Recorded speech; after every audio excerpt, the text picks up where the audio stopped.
امام جعفر صادق علیہ الصلوۃ والسلام کا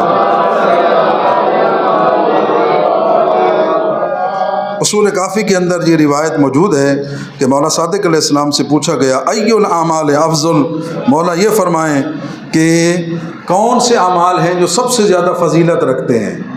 اعمال تو بہت سارے ہیں نا، اعمال کی ایک فہرست ہے، کچھ خاص اعمال کی کچھ تھوڑی سی ترتیب۔ آپ فرزند رسول ہیں، اپنے نانا کے علم کے وارث ہیں، اللہ نے آپ کو علم ایسا عظیم و شان عطا فرمایا، ہماری اس مشکل کو آسان فرما دیں۔ تو مولا نے فرمایا بر الوالدین، اعمال میں الوقت الصلاۃ علی وقتہا، پہلا افضل ترین عمل یہ ہے کہ انسان وقت پر نماز ادا کرے، یعنی وقت پر اول وقت میں نماز ادا کرنا یہ سب سے بہترین عمل ہے۔ اور ذمہ داری سے عرض کر رہا ہوں، پہلے بھی کئی مرتبہ عرض کر چکا ہوں، ہر بندہ مشکلات کا شکار ہے، معاملات ہیں، پریشانیاں ہیں، آپ چاہتے ہیں کہ خدا میری زندگی میں نظم و ضبط پیدا کر دے، میری مشکلات کو آسان کر دے۔ ایک ہی نسخہ ہے، آپ اپنا معاملہ عبادت کے ذریعے، نماز کے ذریعے خدا سے ٹھیک کر لیں، خدا نماز کے صدقے میں آپ کے تمام معاملات کو ٹھیک کر دے گا۔ یہ نماز کامیابی کی کلید ہے، بنیاد ہے۔ یہ جو بندہ نمازی ہو جاتا ہے وہ اس دنیا آخرت کا سعادت مند بن جاتا ہے۔ اور میں آپ کی خدمت میں عرض کر چکا ہوں، ہم تو آسان منتیں مانتے ہیں نا کہ مولا میری فلاں مشکل حل ہو جائے، میں 500 کی نیاز دوں گا اور بڑا ہو جائے گا، کو دے گا، دیکھ ویکھ کر لیں گے۔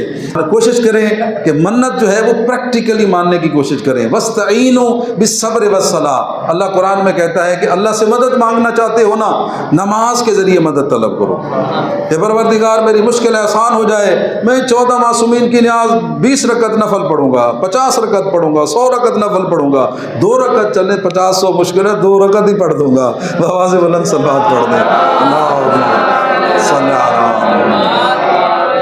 وَاسْتَعِینُوا بِالصَّبْرِ وَالصَّلَاةِ، اللہ سے مدد مانگنی ہے نا، 14 کے صدقے میں مانگو، نماز کے ذریعے مانگو، واجب ادا کرو، ان ہستیوں کی نیاز پہ نماز مانگ لو بالصبر۔ اور صبر سے مراد علماء تفسیر بیان کرتے ہیں کہ پروردگار نے صبر سے مراد روزہ لیا ہے، روزہ رکھو، روزہ واجب روزے نہیں ہے تو مستحب روزہ، ارادہ کر لو کہ پروردگار میری ایک مشکل ہے آسان ہو جائے، میں آقا دو جہاں ان کی اہل بیت کی نیاز ایک روزہ رکھوں گا۔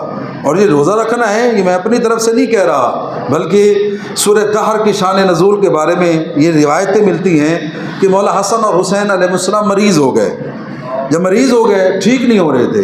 اب یہ آل محمد کی سیرت ہے، اس کو بھی ہم نے فالو کرنا ہے، سمجھنا ہے۔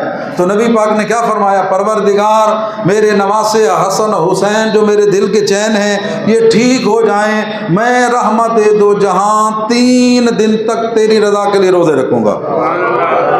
یعنی میں آپ کو اپنی طرف سے نہیں کہہ رہا کہ نماز اور روزے کے ذریعے مدد مانگنا سیرت آل محمد سے ہے، قرآنی آیات سے ثابت ہے۔ اب صاحب ظاہر ہے بچے ہیں، نماز سے ہیں بیمار، رسول اللہ نے ارادہ کیا کہ میں روزے رکھوں گا، تو جیسے ہی رسول اللہ نے کہا، آقا امیر المومنین نے فرمایا کہ انشاءاللہ میرا پروردگار میرے بیٹے ٹھیک ہو جائیں تو میں بھی روزے رکھوں گا۔ ادھر جب انہوں نے قصد کیا تو مخدومہ کونین سیدۃ النساء العالمین سلام اللہ علیہا نے بھی قصد کر لیا،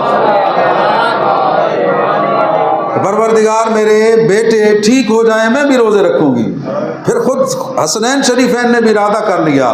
یہ کیسے ہو سکتا ہے؟ جس گھرانے کا یہ ماحول ہے اس کی کنیز کیسے ارادہ نہ کرے؟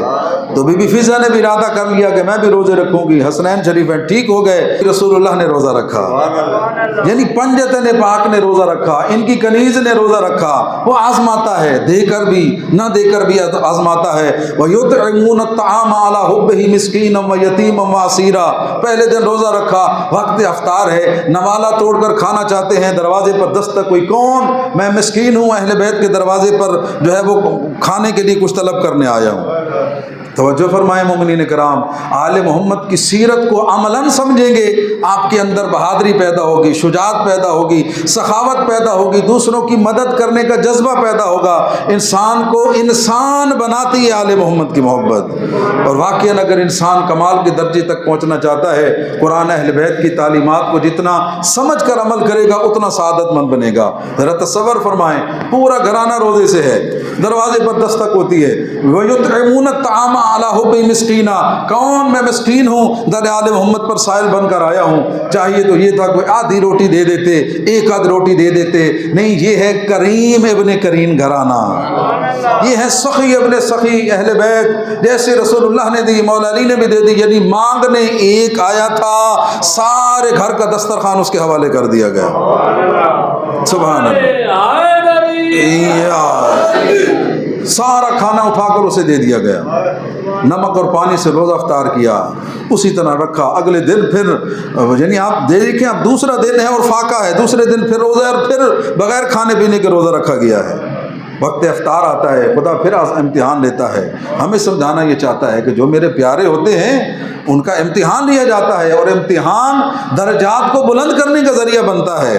اور میں آپ کی خدمت میں عرض کر چکا ہوں کہ وقت آخر امام حسین علیہ الصلوۃ والسلام نے بی بی زینب سلام اللہ علیہا سے یہ جملہ ارشاد فرمایا تھا، میری بہن زینب میں جا رہا ہوں، ہماری ملاقات محشر کے میدان میں ہوگی، ایسا جملہ ادا نہیں کرنا کہ جس سے ہمارا اجر ضائع ہو جائے خدا کی بارگاہ میں۔ لہٰذا امام حسین علیہ السلام نے سمجھا دیا، مشکلات آئیں، مسائل ہوں، اگر صبر کرو گے، زبان سے کوئی غلط لفظ ادا نہیں کرو گے، خدا دنیا آخرت کے درجات کو بلند کر دے گا۔ سبحان اللہ۔ وَيُطْعِمُونَ الطَّعَامَ عَلَىٰ حُبِّهِ مِسْكِينًا وَيَتِيمًا۔ اگلے دن کیا ہوتا ہے؟ وقت افطار ہوتا ہے، کھانا تیار ہے، دوسرا روزہ ہے، اہل بیت علیہ السلام دوسرا دن جو ہے وہ پہلے دن کا روزہ، اب 2 دن کی بھوک اکٹھی ہو چکی ہے، لیکن اس بھوک اور پیاس پر بھی محبت خدا کا غلبہ ہے۔ دوسرا روزہ، یتیم آیا، اس کو سارا دسترخوان اٹھا کر دے دیا گیا۔ تیسرے دن اسیر آیا، پھر اس کو اٹھا کر دے دیا گیا۔ علی حب ہی، اللہ فرماتا ہے کہ میری محبت میں اس پاک گھرانے نے 3 دن تک جو ہے وہ اپنا کھانا اللہ کی راہ میں دے دیا۔ اب ہوا کیا؟ یہ ہے عظمت مخدوم کونین کہ پاک بی بی کی عظمت یہ ہے کہ اس گھرانے کی پاک بی بی کے مقدس ہاتھوں کی بنی ہوئی روٹیاں، وہ فقیر نہیں تھے، وہ مسکین نہیں تھے، وہ اللہ کے فرشتے تھے۔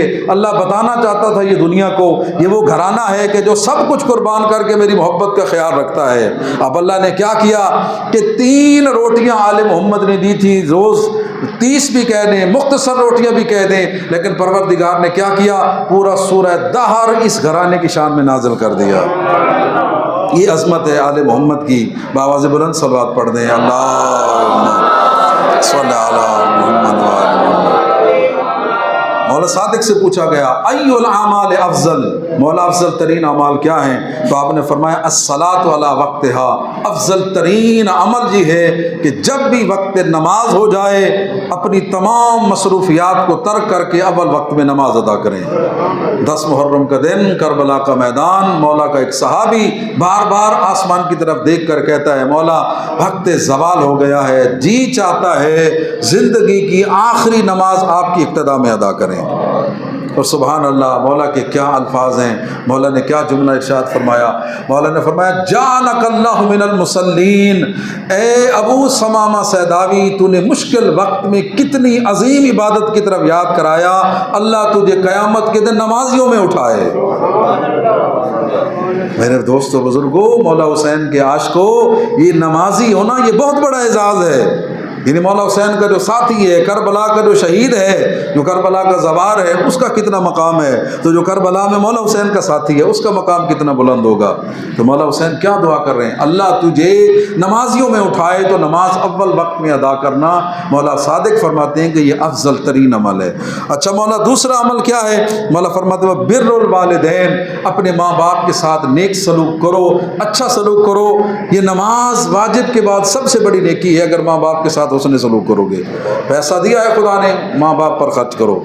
ماں باپ دنیا سے چلے گئے ہیں، ان کی قبر پر جا کر زور موتاکم، قبر پر زیارت کرو۔ سبحان اللہ، کیا ان ہستیوں نے تعلیمات ارشاد فرمائی، یا رسول اللہ میری مشکلیں ہیں، حال ہی نہیں ہو رہی، دعا فرمائیں۔ سرکار نے کہا ماں باپ زندہ ہیں؟ نہیں یا رسول اللہ وفات پا چکے ہیں۔ کہا جاؤ ان کی قبر پر جا کر فاتحہ پڑھو اور وہاں کھڑے ہو کر دعا کرنا، پروردگار میرے ماں باپ کے صدقے میں میری مشکلوں کو آسان کر دے۔ یہ شیعہ سنی علماء نے روایتیں لکھی ہیں کہ دنیا سے گزرے ہوئے مرحوم والدین کی قبر پر فاتحہ پڑھ کر دعا مانگو گے اللہ مشکلیں آسان کر دے گا۔ عام ماں باپ جنہوں نے ہمیں اسلام کلمہ ہم تک پہنچایا، ان کی قبر پر دعا کریں گے اللہ مستجاب کرتا ہے۔ اگر آل محمد کے قبور پر جائیں، جی کربلا چلے جائیں، نجف اشرف چلے جائیں، مدینہ منورہ چلے جائیں، تو ان پاکیزہ مقامات پر دعا کریں گے، کیسے ممکن ہے خدا دعا قبول نہ کرے؟